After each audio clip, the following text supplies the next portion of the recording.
అనబడిందా?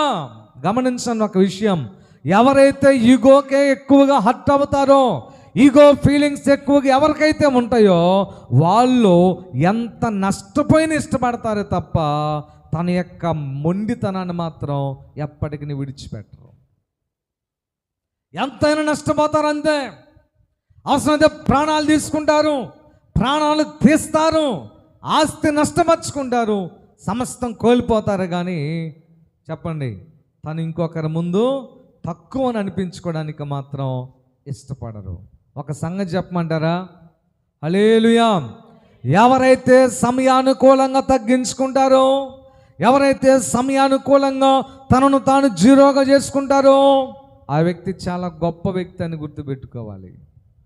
పరిణతి చెందిన వ్యక్తి అని గుర్తుపెట్టుకోవాలి. సామాజికంగా, ఆధ్యాత్మికంగా, మానసికంగా